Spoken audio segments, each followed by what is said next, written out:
Hey, what's going on, everyone? I'm Scavenger. Welcome to the video. It's a short one, but we will be learning a little bit about Chris, the law firm that his uncle runs, which actually represents Prizer as well. And we're gonna, get a little bit of information that is actually pretty pertinent to the story and what is going to follow. So let's go ahead and get into it.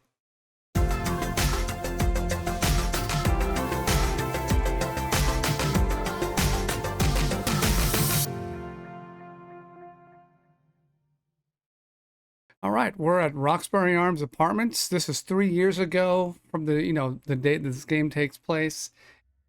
Okay, this is Sarah. So Sarah, if you don't know who Sarah is, that means you haven't played the game or you haven't been watching the gameplay. Go and check out the link. It's probably up in the top right corner of the screen somewhere. Click that way. And check out the playlist for Chasing Sunsets. You can watch it beginning to where I am currently. You'll catch up, you'll know who Sarah is, and then, you won't be lost. All right, anyway. 23 Dorchester Avenue. This is the place. I'm not sure what I was expecting, but this wasn't it. Apartment 701. Sarah knocks on the peeling door earnestly. Chris? This is Sarah from Polygene. I heard you've been sick, so I wanted to check up on you. He pauses and listens for any signs of life from within. If you aren't comfortable talking to Annette, my door is always open. Lisa's too. Hey, shut the fuck up, lady. Score your meth somewhere else. Some of us are trying to sleep here. Alright, that's the neighbor. Fuck. Why did it have to be her? There's a company apartment on Fayette Street. I'm citing the details under the door. So Sarah's actually a pretty decent boss. She's coming to check on him personally. She's like the co-owner of this company, and she's coming to check on her employee, like one of her lowest level employees personally, and also offering some information on a better living arrangement. That is somebody I would want to work for. That is somebody I'd want to work for. Just that effort alone. I don't care what she does for a living. I don't care how corrupt her company is. As long as she's looking out for her employees, I'm in.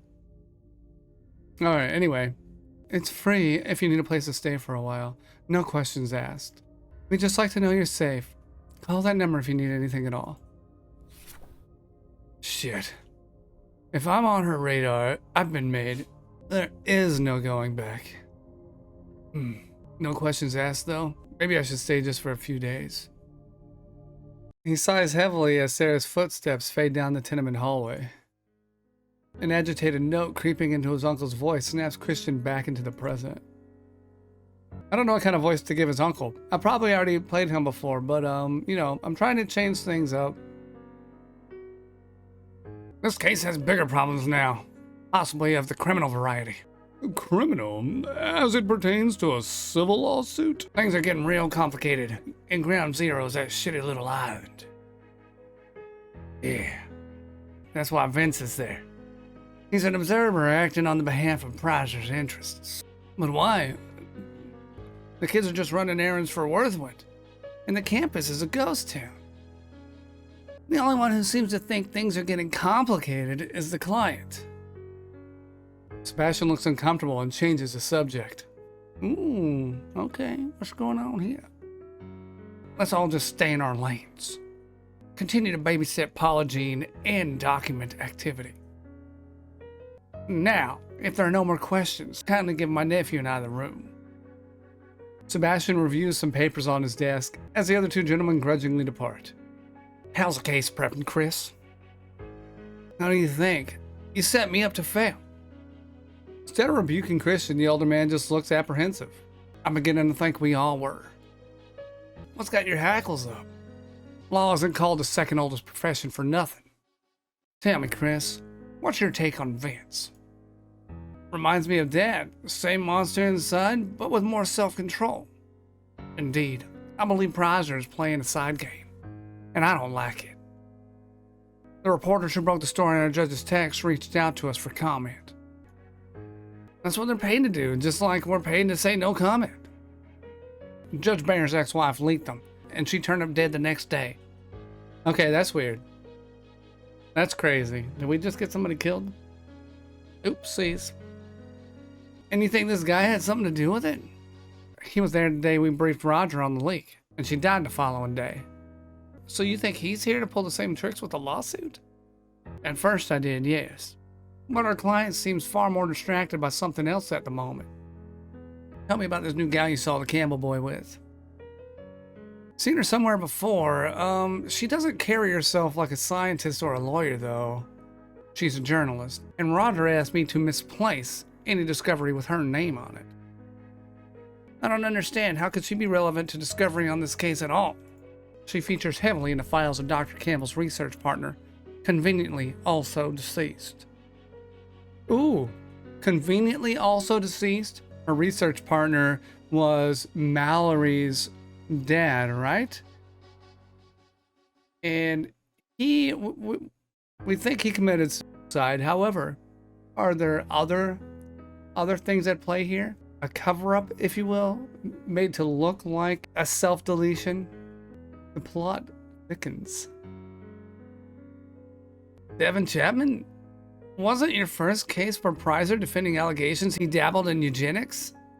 Yes, a victory that rings hollow now that I learned his girl may be a genetic copy of the late Dr. Campbell.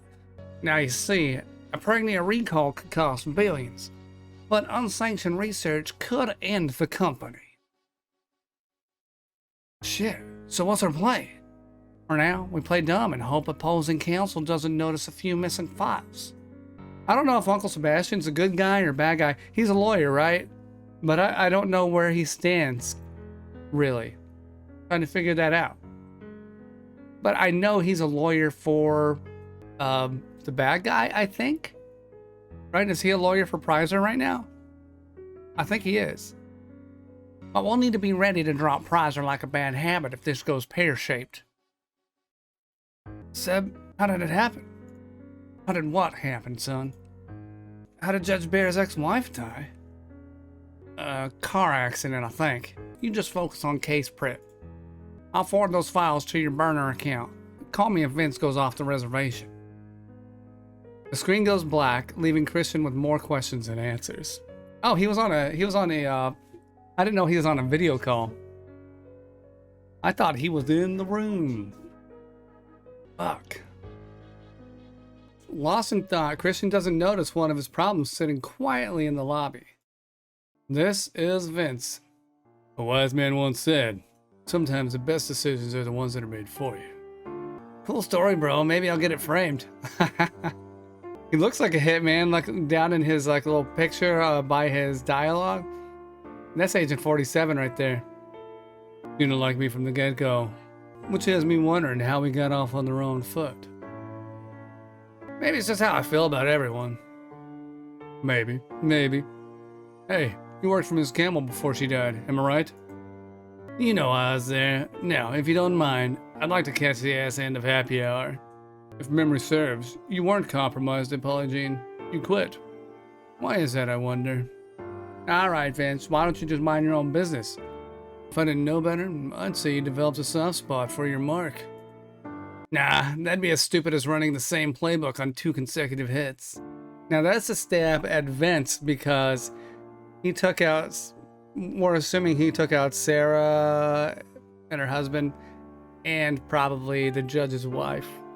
Both of which situations they were in car accidents. Barest hint of a smile betrays Vince's delight. So, we do understand each other. That's good. Run along now, while I think about how this is gonna feel. What? Winning the Try Hard Tourist Shirt Award? I was thinking the same thing. I was thinking about a shirt, but I left the comment alone. Christian said it. Killing the same woman twice. That's a big hint. Basically, he's saying he's going after Mallory. Right? Because he's already killed Sarah. Time to kill her again. All right, I think that was a great one. Like I said, it was going to be short, but definitely some good information and some teases in there about what's to come. So I hope you enjoyed it. If you did, you know what to do. As always, go ahead and smack the like button, subscribe to the channel if you haven't done so already, and that is all I've got for you. I'll see you in the next one. Bye-bye.